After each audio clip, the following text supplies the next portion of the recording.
sebuah masjid di Jogja ini yang menerapkan one day one juice, Pak. Karena kata Imam Ahmad rahimahullah, seorang mukmin itu nggak boleh lebih dari 40 hari nggak hatam Quran, gitu ya. Assalamualaikum warahmatullahi wabarakatuh. Alhamdulillah wassalatu wassalamu ala Rasulillah la haula wala quwata illa billah. Asyhadu an la ilaha illallah wahdahu la syarikalah wa asyhadu anna Muhammadan abduhu wa rasuluh la nabiyya wa la rasula ba'dah. Allahumma inna nas'aluka ilman nafi'an wa rizqan thayyiban wa amalan mutaqabbalan. Allahumma anfa'na bima 'allamtana wa 'allimna ma yanfa'una wa zidna ilma warzuqna fahma. Hadirin jamaah Masjid Al-Hikmah yang dirahmati Allah, bagaimana kabarnya Bapak Ibu? Alhamdulillah. Kita bersyukur kepada Allah dimudahkan untuk beribadah dalam rangka ketaatan kita kepada Allah. Kemudian kita lanjutkan dengan thalabul ilmi dalam rangka mengikuti sunnah Rasulullah sallallahu alaihi wasallam. Maka salawat dan salam senantiasa tercurahkan kepada baginda Nabiullah Muhammad sallallahu alaihi wasallam. Beberapa waktu lalu dengan izin Allah menggantikan Ustadz ya di majelis yang sama di Masjid Al-Hikmah, kita mengenal lebih dekat dengan mengkaji salah satu kitab semulia akhlak Nabi. Ya, Masya Allah. Supaya Bapak Ibu kita semua umat Nabi Muhammad sallallahu alaihi wasallam menjadi umat terbaik, mengenal, mempelajari, mengikuti, dan kemudian kita berharap dengan apa yang kita amalkan mendapatkan syafaat beliau di yaumil qiyamah. Kecintaan orang beriman kepada nabinya haruslah lebih dibandingkan kecintaannya kepada keluarganya. Maka orang beriman itu cintanya kepada Allah yang pertama, yang kedua kecintaan kepada Rasulullah sallallahu alaihi wasallam. Bapak Ibu yang dirahmati Allah Subhanahu wa taala, untuk itu agar lebih menambah kecintaan kita kepada baginda Rasulullah, pada malam hari ini kita akan mengkaji tentang hikmah sirah nabawiyah, perjalanan Nabi Muhammad sallallahu alaihi wasallam. Tadi cerita dengan Ustadz Syam ya, Ustadz Taufik. Waktu itu kita pernah belajar sirah juga ya, Ustadz Taufik ya, sampai beberapa pertemuan, kemudian corona. Ya, nanti insya Allah di lain kesempatan kita juga akan tampilkan gambaran ya. Oh iya, baik. Gambaran tentang perjalanan Nabi Muhammad Sallallahu Alaihi Wasallam. Nah, khusus pada malam hari ini kita akan menyimak bagaimana turunnya Quran surah Al-Mudaththir dan Quran surah Al-Muzammil.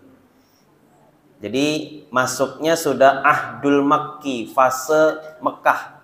Kalau dalam sirah Nabawiyah atau yang biasa kita gunakan, referensi utamanya adalah Ar-Rahiqul Mahtum, Syekh Sofiur Rahman Al-Mubarakfuri. Itu bagi sirah menjadi 3 bagian ya, Pak, ya. Bagian pertama, part satunya itu adalah Qoblan Nubuwah, sebelum kenabian, dari lahir min milad ilan nubuwah, sampai Nabi atau Rasul Muhammad diangkat menjadi seorang Nabi dan Rasul di usia 40 tahun. Kemudian fase kedua itu disebut dengan Ba'dan Nubuwah atau Qoblal Hijrah, fase setelah kenabian sebelum hijrah, atau dikenal dengan Ahdul Makki, fase Mekah. Karena dakwah beliau di kota Mekah selama 13 tahun, dari usia 40 sampai usia 53. Kemudian bagian yang ketiga disebut dengan Ahdul Madani, fase Madinah atau Ba'dal Hijrah, setelah hijrah. Itu dari usia beliau 53 sampai beliau sallallahu alaihi wasallam wafat. Nah, jamaah yang dirahmati Allah, setelah beliau diangkat sebagai seorang nabi, ya, turunlah yang kita kenal wahyu pertama, surat apa Bapak Ibu? Al-Alaq 1 sampai 5. Yang berbunyi Iqra bismi rabbikal ladzi khalaq. Seterusnya ya. Nah, jamaah yang dirahmati Allah Subhanahu wa taala, ada jarak ketika turun wahyu yang pertama di surat Al-Alaq 1 sampai 5 dengan wahyu berikutnya. Ya, yang banyak kita dapati ya, bagaimana Nabi Shallallahu alaihi wasallam setelah bertemu dengan malaikat Jibril, dikisahkan oleh Ibnu Ishaq ya, dalam sirah Ibnu Hisham, bagaimana beliau itu luar biasa ya, merasakan ketakutan, kegalauan, kegundahan ya, apa yang barusan beliau alami belum pernah sebelumnya beliau dapati ya, sehingga kita menyimak dalam perjalanan Nabi di awal-awal mendapat wahyu ini ya, peran penting nanti akan kita bahas di akhir istri beliau yang bernama Ibunda Khadijah ya. Jadi ada dua diksi jamaah yang dirahmati Allah, ada dathiruni dathiruni, selimutilah aku ya. Kemudian dalam kesempatan yang lain zammiluni zammiluni, sama apa? Artinya selimutilah aku. Nah, ini uniknya. Al-Mudaththir dengan Al-Muzammil ini kalau diartikan ke dalam bahasa Indonesia memiliki padanan arti yang sama, berselimut. Nah, ya Pak ya. Tapi kalau kita mengkaji lebih detail dari sisi bahasa yang akan kita bahas pada malam hari ini, ternyata maknanya kedua-duanya ini mendalam jamaah yang dirahmati Allah. Ya, sangat mendalam sekali sehingga luar biasa Allah Subhanahu wa taala menyeru nabinya dengan panggilan ya ayyuhal muddaththir. Kemudian ya ayyuhal muzammil. Ya, muddaththir dan muzammil. Jadi kalau dari bahasa itu asal katanya mutadaththir dan mutazammil. Karena orang Arab tuh biasa menyimpelkan bahasa, taknya diganti dengan tasydid begitu Pak ya. Dan oleh Allah Subhanahu wa taala disebutkan menjadi double tasydid itu, muzammil dan muddaththir. Nah, ini dua kata yang berbeda tapi dengan makna yang sama, artinya berselimut. Jamaah yang dirahmati Allah Subhanahu wa taala, pada malam hari ini kita akan bahas hikmah mengapa Allah Subhanahu wa taala menurunkan Quran surah Al-Mudaththir dengan Quran surah Al-Muzammil. Kalau di dalam Quran terdapat di juz berapa ini Bapak Ibu? 29. Suratnya surat keberapa Pak? Kalau urutan dalam Quran? 73 dan 74 ya kalau dalam Al-Quran. Nanti kita akan simak bagaimana tartibun nuzulnya. Yang pertama kita akan bahas dari sisi maknanya jamaah yang dirahmati Allah. Ya, unik dalam bahasa Arab itu Pak ya, ada kata-kata yang memang mirip. Ada kitab judulnya Al-Furuq Al-Lughawiyah ya, macam-macam bahasa. Saya nggak detail ngeceknya, tapi kalau yang coba saya search di Google gitu Pak ya, berapa sih jumlah kata dalam bahasa Arab sehingga disebut dengan salah satu bahasa kaya di dunia karena kosakatanya tuh banyak vocabulary-nya gitu Pak ya. Bahkan salah satu kalau kita pelajari bahasa Arab itu fadilahnya adalah bahasa surga gitu Pak ya. Ya, man ta'allamil arabiyyah ya fa innaha lughah al jannah. Siapa yang belajar bahasa Arab, sesungguhnya bahasa Arab itu bahasa ahli surga ya. Nah, Masya Allah ternyata padanannya luar biasa. Dalam kosakatanya itu memiliki 12 juta kata Pak, bahasa Arab. Kami punya seorang ustadz, guru kami Pak ya, murabbi kami waktu tolabul ilmi. Beliau itu alhamdulillah dikaruniakan banyak anak laki-laki. Dan beliau bilang ke kami, "Hat, kalau anak saya ya laki-lakinya juga banyak, saya akan ngasih namanya itu artinya singa." Ya, Masya Allah Pak. Singa itu dalam bahasa Arab aja ada beberapa kata yang berarti singa. Kalau Bang Opik, bahasa Arabnya singa apa Bang yang tahu Bang? Ya, ada asad, itu biasanya singa. Ada hamzah, ada zufar, ada godonfar. Masya Allah Pak.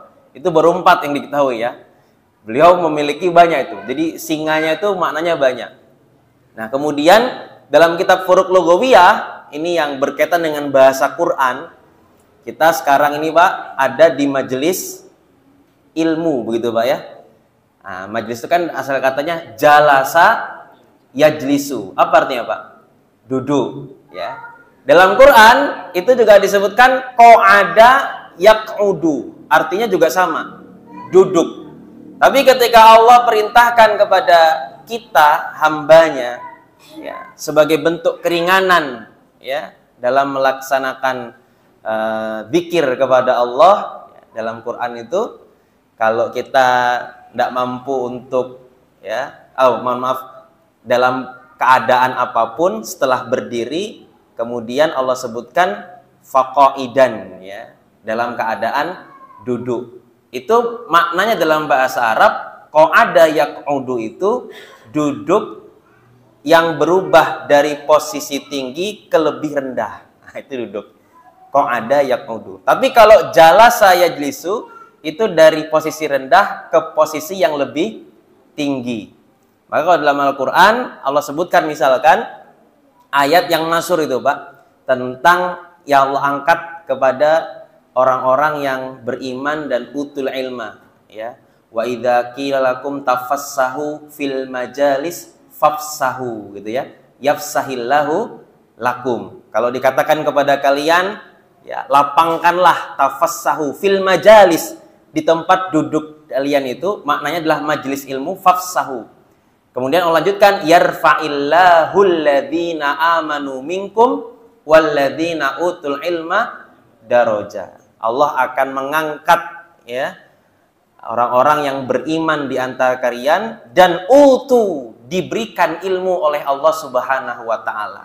Luar biasa, Pak. Jadi majelis ilmu itu majelis kita duduk, ya, seperti ini, Pak, di bawah, tapi dengan izin Allah, kalau kita niatkan ini dalam rangka mencari ridha Allah, kita akan diangkat derajatnya oleh Allah Subhanahu wa taala. Jadi itu baru dari makna duduk, ada jalasa, ada qa'ada. Tadi kita awali dengan bagaimana Nabi mendapatkan wahyu pertama. Ya, Allah perintahkan dengan kata iqra, artinya baca, ya. Dalam ayat lain Allah sebutkan utlu, artinya juga sama, baca. Tapi pecahan katanya beda. Kalau iqra itu qiraah, kalau utlu itu tilawah. Nah, gitu Pak ya. Kenapa Nabi awal ketika mendapatkan wahyu iqra, kata para ulama menjelaskan makna bahasa qiraah itu, karena Nabi itu adalah orang yang ummi. Ummi itu tidak bisa baca, tidak bisa tulis, gitu Pak ya. Sedangkan utlu itu bukannya membaca, tapi membaca, memahami, dan mengamalkan. Masya Allah. Maka kalau kita baca Quran itu qiraah atau tilawah, Pak? Tilawah, ya. Ayo tilawah nak, gitu ya. Ayo tilawah, ngaji. Kan? Dari kata mengkaji, ngaji. Itu bukannya baca, tapi kita pahami dan bisa kita amalkan. Jamaah yang dirahmati Allah, begitu pula makna mudaththir dan muzammil. Nah ini Pak. Dari kita baru belajar dari makna bahasa. Dalam bahasa Arab, al-mudaththir ini dikata ditar. Ditar itu maknanya adalah kain yang digunakan untuk menutup, ya, di luar pakaian. Kalau pakaian itu thiyab atau libas, ya. Ditar ini kain yang digunakan untuk menutup. Ya biasanya yang biasa digunakan untuk menutup itu disebut kain selimut, gitu Pak ya. Tapi dia maknanya dari kata dithar, sehingga orang yang menggunakan kain penutup itu disebut mudaththir, orang yang berselimut. Tapi dia sudah memakai pakaian, ya. Kemudian makna yang kedua muzammil, ya. Kalau di dalam bahasa Arab itu zamilun, artinya dia melekat, ya Pak ya, zamilun. Di dalam bahasa Arab itu yang melekat itu atau yang zamil biasa Nabi sampaikan itu maknanya juga adalah sahabat, ya. Zumalai, zumala itu sahabat-sahabatku. Ada zamil, ada sohib, ada korib, ada sodik. Itu artinya sama Pak, teman yang melekat, yang menenangkan. Nah, zamilun itulah teman yang menenangkan, yang melekat. Nah, kalau tadi dithar atau mudaththir itu dia menutup hanya bagian atasnya, kalau muzammil itu menutup lengkap. Kayak kalau bayi itu kayak dibedong gitu loh, Pak. Ya. Pernah nggak, Pak, selimutan tutup atas bawah? Atau kalau biasanya kita camping itu namanya sleeping bed. Pernah pakai nggak, Pak? Ada namanya sleeping bed itu ya, yang nutup semua tuh tubuh dari depan, belakang, kanan, kiri gitu, Pak. Saking menggigilnya ya, saking dinginnya. Kalau mudaththir tadi hanya nutup bagian atas, dia kain penutup begitu aja. Tapi kalau al-muzammil dia lebih lekat daripada mudaththir, menutup seluruh bagian tubuh. Ya, itu muzammil. Mengapa? Nah, ini ada asbabnya begitu, Pak ya. Ada asbab daripada Allah gunakan diksi yang berbeda antara mudaththir dan muzammil. Yang muzammil menunjukkan Nabi SAW lebih dahsyat yang beliau hadapi menggigilnya sehingga membutuhkan selimut yang harus menutupi seluruh tubuhnya begitu, Pak. Ini dari sisi bahasa. Jamaah yang dirahmati Allah Subhanahu wa taala. Kemudian yang kedua dari tartib nuzul, urutan turunnya surat Al-Mudaththir dan Al-Muzammil. Ya, kalau dalam sirah ini terjadi ikhtilaf. Apa ikhtilaf, Pak? Perbedaan, perselisihan di antara ulama. Mudaththir dulu apa Muzammil dulu? Gitu, Pak ya. Mana dulu, Pak? Baik ya. Ada di antara para ulama yang menyebutkan Al-Mudaththir itu turun setelah Al-Alaq. Nah, ya. Jadi Al-Alaq itu wahyu pertama, wahyu kedua adalah Al-Mudaththir. Ya. Kemudian yang berikutnya kedua pendapat yang menyebutkan bahwa Al-Muzammil itu turun setelah surah Al-Qalam ya. Kenapa? Karena di surah Al-Qalam itu ada peristiwa bagaimana Nabi mendapatkan tekanan. Sehingga nanti memang perintah yang Allah ajukan, yang Allah berikan kepada Nabi dalam Quran surat Al-Mudaththir itu berbeda dengan yang Allah berikan dalam surat Al-Muzammil ya. Meskipun itu semua perintah. Nanti kalau di surah Al-Mudaththir, ya ayyuhal mudaththir, perintahnya apa, Pak? Yang kedua, ayat kedua. Kum fa'andir. Nah ya. Kalau surah Al-Muzammil, ya ayyuhal muzammil. Apa, Pak, perintahnya? Qumil laila illa qalila. Nah, itu sudah perintah untuk melaksanakan ibadah, sholat. Ya. Dan itu diturunkan Allah Subhanahu wa taala ketika Nabi mendapatkan tekanan dari orang Quraisy yang luar biasa.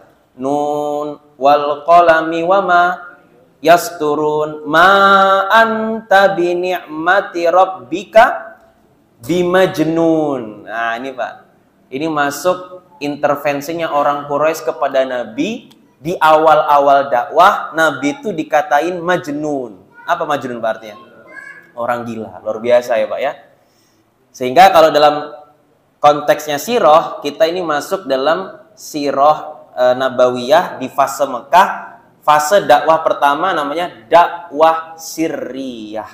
Nah, dakwah sirriyah.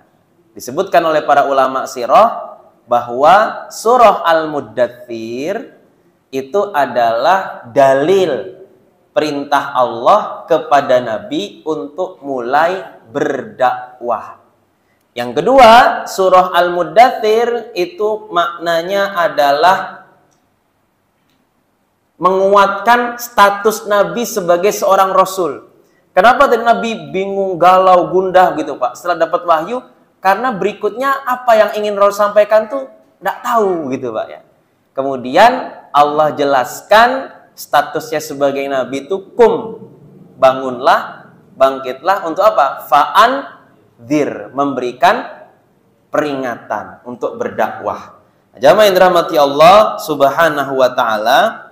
Jadi, kalau kita boleh mengambil satu kesimpulan dari perbedaan pendapat tentang tartibun nuzul tadi, Pak, bahwa yang lebih dulu turun ya sebagaimana pendapat para ulama sirah, meskipun terjadi perbedaan, adalah Al-Muddatsir lebih dulu, baru kemudian Al-Muzammil. Al-Muddatsir itu menguatkan status ya, Muhammad sebagai seorang nabi dan rasul berikut bekal yang Allah berikan. Kemudian Al-Muzammil adalah penguatnya. Ya, setelah Nabi berdakwah ternyata banyak tekanan dari orang-orang Quraisy. Nanti akan kita bahas di part yang ketiga tentang substansi, Pak, dari Al-Muddatsir dan Al-Muzammil berikut hikmah sirah nabawiyah. Jamaah yang dirahmati Allah, maka mengkaji sirah itu tidak lepas dari kita mengkaji Al-Qur'an. Di malam ini juga tadabbur, Pak ya. Selain kitab Sirah Ibnu Hisham, ini kita tampilkan tafsir Imam As-Sa'di yang ringkas untuk kita bahas, dan nanti jamaah bisa mendapat hikmah dari Quran surah Al-Muddatsir dan Al-Muzammil ya. Maknanya adalah orang yang berselimut. Substansi pertama kita akan mulai dari Al-Muddatsir ya. Surah Al-Muddatsir. Jadi setelah Allah seru nabinya, wahai orang yang berselimut ya, ayat yang kedua Allah berfirman, kum fa'angdir, bangunlah dan berikan peringatan. Kenapa nggak ada wa absyir? Nah, gitu, Pak. Wa absyir itu apa? Berikan kabar gembira. Karena tugas Nabi itu basyiron wa nadhiron, memberikan gembira, memberikan kabar gembira sekaligus memberikan peringatan. Karena memang dakwah di Mekah itu tujuan utamanya adalah menghapuskan kesyirikan. Kalau untuk menghapuskan kesyirikan, maka kalau orang melakukan kemungkaran itu diberikan kabar gembira atau diberikan peringatan, Pak? Diberikan peringatan. Fa'anzir, diberikan peringatan dulu, itu perintah Allah. Berikan peringatan tentang apa yang mereka sembah, tentang kekufuran yang mereka lakukan, tentang kemusyrikan yang mereka kerjakan. Ya, terlebih lagi yang dihadapi Nabi, orang-orang kafir Quraisy ini, ya, Pak ya, mereka punya karakter yang disebutkan oleh para ulama, karakternya namanya karakter jahiliyah. Jahiliyah. Ada kitab Syarah Masail Jahiliyah. Jahiliyah itu kan secara bahasa artinya kebodohan. Makanya ada tokoh besar dari orang Quraisy yang punya gelar Abu Jahal. Abu itu artinya apa, Ustaz Syam? Iya, bapaknya ya. Jahal itu bodohnya luar biasa ya. Apa kebodohan luar biasa itu? Dia punya akal ya untuk mencerna, pintar memahami, tapi tidak menjadikan dia beriman kepada Allah. Ini Abu Jahal. Begitu pula karakter jahiliyah. Maka disebutkan oleh para ulama, jahiliyah itu jamaah yang dirahmati Allah adalah sebuah budaya, sebuah karakter yang mungkin hari ini juga masih ada jahiliyah. Ada nggak, Pak? Bisa jadi ada jahiliyahnya ya. Meskipun sudah ada hidayah, sudah ada Islam. Ya, kita sudah mendapatkan banyak petunjuk untuk mengenal Allah, mengenal Rasul, mengenal Islam. Tapi masih saja ada jahiliyah-jahiliyah yang tersebar. Nah, jamaah yang dirahmati Allah, datanglah Nabi Muhammad SAW untuk fa'angdir, memberikan peringatan. Jahiliyahnya apa? Jahiliyah zaman dulu itu, ya Pak ya, diantaranya adalah al-khomer, diantaranya adalah maisir. Maisir itu apa, Pak? Berjudi. Di sini ada nggak judi, Pak? Nah, jadi tetap jahiliyah kan? Maisir online gitu ya, judi online yang sekarang ya kita menjadi public enemy ya, musuh bersama untuk kita perangi karena luar biasa efeknya ya. Dan jahiliyah perzinaan, pencurian, pembunuhan dari zaman dulu tuh, Pak, jahiliyah itu ya, ditambah dengan kesyirikan, nyembah berhala, itu sepaket jahiliyahnya. Nah, jamaah yang dirahmati Allah datang untuk memberikan peringatan, fa'angdir. Kemudian ayat berikutnya, wa rabbaka fakabbir, dan Rabbmu maka agungkanlah. Ya, disebutkan dalam tafsir As-Sa'di, ay agmuhu bit tauhid. Ya, mengagungkan Allah dengan tauhid, dengan mengesakannya. Jadi dalam mulai kita berdakwah, menyampaikan, ya Pak ya, haruslah yang paling utama bagi seorang dai kalau dia berdakwah, atau bagi seorang ayah ketika mentarbiyah anak-anaknya, atau bagi seorang guru atau siapapun Pak, karena nanti pada ujungnya ini Pak, jamaah yang dirahmati Allah, kita ingin sampaikan bahwa di antara tujuan belajar sirah ini Pak ya, Syekh Dr. Munir Mahmud Godban itu menyebutkan adalah untuk melahirkan pemimpin, gitu Pak. Jadi kalau pemimpin itu ya diri sendiri, pemimpin untuk dirinya, ayah pemimpin untuk keluarganya, gitu Pak ya. Suami pemimpin untuk istrinya, termasuk dai pemimpin pada umatnya ya. Maka beliau menyebutkan bahwa ketika Nabi Shallallahu Alaihi Wasallam wafat itu tidak kurang ya dari 2000 pemimpin yang telah dikader oleh Nabi Shallallahu Alaihi Wasallam. Nah, ketika beliau wafat itu Pak, masya Allah, banyak lahir pemimpin-pemimpin berikutnya. Ya. Nah, jamaah yang dirahmati Allah, jadi pertama bagi seorang pemimpin, bagi seorang dai itu memulainya dengan warabbaka fakabbir, tauhid kepada Allah, mengagungkan Allah. Ya. Kemudian semata-mata beraktivitasnya, beramalnya itu warabbaka fakabbir, hanya Allah lah yang paling besar. Dan ini pembekalan kepada Nabi untuk berdakwah. Ayat berikutnya, wa thiyabaka fatahhir, dan thiyab pakaianmu maka bersihkanlah, sucikanlah. Ustaz, gimana hatinya? Nah, itu lebih utama Pak ya. Maka para ulama menyebutkan ya, bagi seorang dai ya, selain penampilan zahir, itu juga yang paling utama adalah batinnya. Wa thiyabaka fatahhir itu mencakup kebersihan jiwa dan kebersihan zahir dan batin, baik jiwanya maupun penampilannya. Wa thiyabaka fatahhir. Ya, bagi seorang dai itu menjadi teladan sebagai seorang panutan.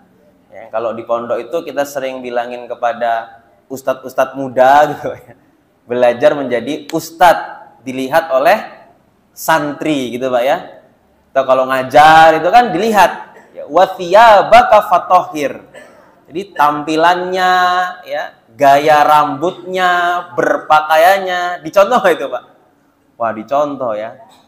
Luar biasa itu Pak, efeknya. Dan itulah diantara makna dakwah dan tarbiyah. Kira-kira kalau ustadznya au-auan gitu Pak ya, gimana santrinya Pak? Jadi alasan, antum kenapa ahi? Ustadz aja kayak begitu. Nah gitu Pak ya. Antum kok pakai baju begini ahi? Lah ustadznya begitu Pak.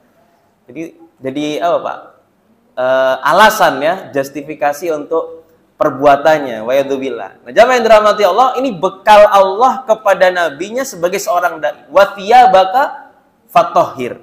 Bersihkanlah pakaianmu, itu yang zahir, apalagi yang batin, ya. Jadi ini bekal yang luar biasa Allah sampaikan. Disebutkan oleh Imam As-Sa'di, maknanya bithiyabi a'malu kulluha bitathhiriha wa takhlisiha wa nashu biha. Masya Allah. Jadi makna dari membersihkan pakaian itu bukan hanya zahirnya, bahkan a'mali kulluha, membersihkan semua amalnya, bitathhiriha, tahlisiha, wa nashi biha, mengikhlaskan amalnya dan menjadikan amalnya itu sebagai yang utama. Jamaah yang dirahmati Allah, berikutnya Allah sampaikan warujza fahjur. Ya Pak ya. Fahjur itu artinya secara bahasa tuh hijrah lah. Fahjur. Ada yang di sini muhajirin? Pendatang ada Pak? Pendatang. Yang Ansor mana Ansor? Asli Kauman. Dari lahir di sini ya. Ada juga yang Muhajirin ya, pendatang ya. Banyak Muhajirinnya, Pak ya. Masya Allah. Fahjur itu maknanya adalah hijrah lah. Tapi makna yang lain, jamaah yang dirahmati Allah, di sini adalah membentengi diri. Ya. Hijrah itu kan bukan hanya fisiknya yang pindah, tapi juga hijrah itu ya berpindahnya amal dari yang buruk menjadi amal yang lebih baik. Maka kalau ada orang dapat hidayah, disebut orang itu baru hijrah gitu ya. Ada komunitas pemuda hijrah yang dulunya dia jahiliyah begitulah ya, tenggelam gitu dalam kemaksiatan, dapat hidayah, ikut taklim, disebut dengan hijrah gitu ya. Warujza fajur, bagi seorang dai untuk waspada, membentengi diri dari perbuatan dosa. Ya. Bahwa dakwah itu tidak bisa lepas dari umat, dari masyarakat, ya. Jadi makna hijrah di sini bukan berarti menyendiri, justru menyatu dengan masyarakat, tapi bisa membentengi diri. Karena masyarakat yang dihadapi oleh Nabi adalah masyarakat jahiliyah. Kira-kira kalau dakwahnya, dai-nya ini nyendiri Pak, ke gunung gitu ya, siapa yang didakwahi Pak? Nggak ada. Menyendiri ke hutan gitu ya. Kecuali di masa dulu kita dapati ada para pemuda yang menyelamatkan iman. Ya Pak ya. Di Quran yang disunahkan dibaca setiap hari Jumat, malam Jumat. Surat apa itu? Iya, Al-Kahfi. Ada namanya Ashabul Kahfi. Mereka yang menyelamatkan imannya, kemudian mereka masuk ke dalam gua. Nah, bagi seorang yang berdakwah, maka objek utama dakwahnya itu adalah umat. Yang paling efektif menyampaikan dakwah itu menyatu dengan umat, ya Pak ya, membersamai umat, ada di tengah-tengah umat. Nah, sebagaimana tadi Pak, kalau kita bahas sebagai seorang ayah, sebagai seorang suami, pemimpin, kira-kira kalau ada jarak dengan anak, gimana Pak mendakwahinya? Ya, ada jarak nih antara anak dengan ayahnya. Ada jarak antara ustadz dengan jamaahnya, gitu Pak ya. Sulit. Maka ketika menyatu, ketika melebur, ketika berbaur, tetap waspada, fahjur, bentengi diri. Jangan ustadznya malah yang ikut jamaahnya, gitu Pak ya. Bukannya mendakwahi malah didakwahi. Kurang lebih begitu Pak. Bukannya mewarnai malah terwarnai. Saya pengen dakwahi ini ustadz, anak-anak pang begitu loh ya, atau saya pengen mendakwahi komunitas apalah yang jauh gitu ya, supaya ada kedekatan. Lah malah ustaznya ngikut, ya Pak ya. Boleh nggak berbaur? Wah silakan, itu bagian dari dakwah, tapi tetap harus waspada, fahjur, punya benteng pada batasan-batasan syar'i. Nah jamaah yang dirahmati Allah, ini bekal yang Allah sampaikan kepada Nabi. Kemudian sampai Allah sebutkan wala tamnun tastakthir. Hai Muhammad, jika berdakwah itu banyak memberi, tapi memberimu jangan pamrih, jangan berharap kembali. Ibu, halo Bu, kalau bersedekah harap kembali nggak Bu? Nah ya, kok sedekah 10.000 kok nggak balik 100.000? Nah ya. Jadi kalau sudah bersedekah, sudah berjuang, berkorban, jamaah yang dirahmati Allah, kita diajarkan oleh Allah, ya, sebagaimana Allah sampaikan kepada Nabi, itu all out, ya Pak ya, maksimal dalam menyampaikan. Wala tamnun tastakthir. Janganlah engkau berkorban, engkau berjuang, engkau memberi, kemudian berharap mendapatkan balasan dari perjuangan itu. Berharap mendapatkan pujian dari perjuangan itu. Maka ayat yang terakhir dalam Al-Mudassir 1-7, wahyu yang kedua ini, wali rabbika, hendaklah dakwah itu, ya, wahai para ayah, mendidik anak itu, ya, misalkan mendidik anak itu kan kalau dihitung besar Pak biayanya Pak ya. 1 bulan berapa Pak? Bulanannya Pak? Apalagi kalau yang masuk pondok, belum biayanya, anaknya 5, Masya Allah. Ya, luar biasa itu. Kalau dari biaya, saya sudah keluar bayar ratusan juta, kok anaknya saya nggak jadi? Nah, ya. Wala tamnun tastaktir.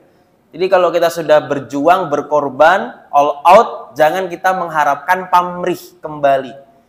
Jadi berikanlah itu semua, ya, niatkan wali rabbika, hanya untuk Rabbmu, hanya untuk Allah Subhanahu wa ta'ala, ya Pak ya, semata-mata untuk Allah. Sehingga apa kalimat atau kata penutupnya? Fasbir, maka apa? Bersabarlah. Sabarlah kalau ternyata ya perjuangannya belum menghasilkan, gitu Pak ya. Sabarlah kalau ternyata dakwahnya itu nggak banyak yang mengikuti, gitu Pak ya.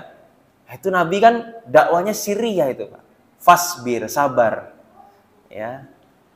Ternyata yang mendengarkan sedikit. Nah, atau ujian-ujian lain yang didapatkan dalam dakwah, ya, dalam tarbiyah. Itu yang kemudian Allah sampaikan kepada Nabi sebagai bekal. Wali rabbika fasbir. Maka jamaah yang dirahmati Allah, dalam surat Al-Muddathir itu syarat dengan perintah Allah kepada Nabi yang secara usia, Nabi ketika dapat wahyu ini usianya berapa Pak? 40 tahun. Kalau Bapak usia 40 tahun itu posisinya sudah nyaman belum Pak? Sudah nyaman Pak? Ya. Bagi orang beriman, dari ayat ini kita belajar itu makna ya utuhnya adalah Nabi diperintahkan Allah keluar dari zona nyaman. Kum fa'angdir, berdakwah Muhammad. Nabi itu Pak, kalau dari sisi ekonomi stabil ya, tajir, pedagang ya. Punya istri Khadijah yang emasnya, wah luar biasa ya, banyak hartanya Khadijah itu. Istrinya cantik, setia, punya anak-anak. Lah disuruh bangun, suruh nyebarin dakwah, dilempari batu, diolok-olok, dikatain orang gila. Itu kan keluar dari zona nyaman. Walatam nuntas takfir lagi. Kalau udah berkorban, berjuang, jangan mengharapkan balasan, kembalian. Ya. Maka Masya Allah, jamaah yang dirahmati Allah Subhanahu wa ta'ala, di surah Al-Muddathir ini adalah perintah untuk setiap kita, ya Pak ya, itu berani keluar dari zona nyaman. Dalam beriman tuh nggak ada pensiun Pak. Ya, nggak ada pensiunan. Usia 40 tuh kan, ya usia yang kalau kemarin ada Ustadz yang ngisi di Al-Jihad ya, dari Dewan Dakwah, Ustadz Ahmad An-Nuri. Nah, pas pembahasannya misteri 40 tahun, begitu Pak ya. Apa dalilnya? Umru ummati, kata Nabi, umur umatku itu ma baina sitin wa sab'in, antara 60 sampai 70. Beliau bilang gini, Bapak Ibu, kalau kita sudah masuk usia 40, berarti udah 2/3. Tinggal berapa lagi Pak jatahnya? 1/3 ya, menurut hadis Nabi. Ya, ada yang lebih jadi atau bahkan ada yang kurang. Nah, 1/3 itu jangan dimaksimalkan sebagaimana 1/3 awal, ya Pak ya. Karena ini udah tinggal 1/3 jatahnya bagi yang sudah masuk usia 40. Justru di usia 40 itulah momen ia memperbanyak bekal akhirat. Siapa yang setelah 40 itu malah tua-tua keladi, gitu Pak ya, nggak ingat dengan bekal akhirat pada jatahnya 1/3 lagi. Nah itu yang kemudian diwanti-wanti oleh Allah ya dalam Al-Quran. Jamaah yang dirahmati Allah, jadi di sini kita ya mendapati bahwa Al-Muddathir itu keluar dari zona nyaman. Ketika Nabi berdakwah, maka disitulah banyak ujian, tekanan Pak. Orang-orang Quraisy itu yang ngolok-ngolok lah, yang menghina lah, yang mengintimidasi lah, ya Nabi Muhammad Shallallahu Alaihi Wasallam. Sampai puncaknya nanti al-muqatta'ah al-amah, diboikot, diblokir, diblokade Nabi dan keluarganya. Hanya karena beliau punya pelindung dakwah, Pak, pada saat itu. Namanya Abu Thalib, pamannya Nabi. Nah, ketika Nabi mendapat tekanan itu, kemudian Allah turunkan surat berikutnya, Ya ayyuhal muzammil. Ya. Tadinya Nabi sudah bangkit berdakwah, menyampaikan risalah, dakwah Syria, istri beliau masuk Islam, Ibunda Khadijah, Abu Bakar As-Siddiq, sahabat beliau masuk Islam, ya, kemudian Ali bin Abi Thalib, sepupu beliau masuk Islam, dan pelayan beliau Zaid bin Harisah. 4 orang inilah diantara as-sabiqun al-awwalun, ya. Setelah beliau kemudian menebarkan dakwahnya, orang Quraisy kan mulai tahu nih, meskipun dakwahnya masih Syria, maka turunlah kemudian surat untuk menenangkan Nabi. Ya ayyuhal muzammil. Kalau beban itu berat, wahai Muhammad, qumil laila illa qalila. Bangunlah waktu malam. Di awal-awal ini, Pak, menunjukkan kalau dalam hukum usul fikih, al-amru yaqtadil wujub. Perintah itu menunjukkan pada kewajiban. Kum itu perintah, artinya bangun. Sehingga di awal-awal ini, Pak, hukum sholat malam waktu turunnya surat Al-Muzammil, hukumnya wajib, terutama bagi Nabi. Ya, Qumil laila illa qalila, meskipun sedikit, sejenak, sebentar. Auzid alaihi, atau tambah. Ya. Qumil laila illa qalila nisfahu awingkus minhu qalila, setengahnya atau kurangi, auzid alaihi, atau tambahkan, ya, waktu untuk bangun malam itu. Jadi disebutkan oleh para ulama, qiyamul lail itu adalah charger iman, gitu Pak ya, untuk menyuplai kekuatan dakwah. Bagi seorang suami, charger imannya di mana? Di qiyamul lail, supaya kuat menghadapi banyak ujian. Sebagaimana ujian yang dihadapi oleh Nabi. Hanya beda, Pak. Ya, sebagai seorang Nabi dalam berdakwah, kalau ujian sebagai seorang suami apa, Pak? Ya, juga ada ujiannya ya. Ujian sebagai seorang ayah, di mana penguatnya? Qiyamul lail. Itu adalah charger kita semua jamaah yang dirahmati Allah untuk menguatkan iman kita kepada Allah Subhanahu wa taala. Qumil laila illa qalila nisfahu awingkus minhu qalila auzid alaihi. Nah, yang kedua nih, warattilil qur'ana tartila. 1, bangun malam. 2, tartil dalam membaca Al-Qur'an. Ya, disebutkan oleh Imam An-Nawawi, di antara makna tartil itu adalah tahsinul qiraah, membacanya dengan bacaan yang baik, tahsin. Di Al-Hikmah ada majelis tahsinnya kan, Ustaz ya? Belum. Oh, belum. Siapa ya? Di RQ Baitul Hafni ada ya? Iya.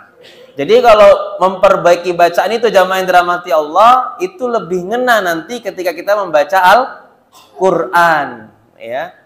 Karena tujuan Al-Quran itu adalah menenangkan, sebagaimana tujuan qiyamul lail.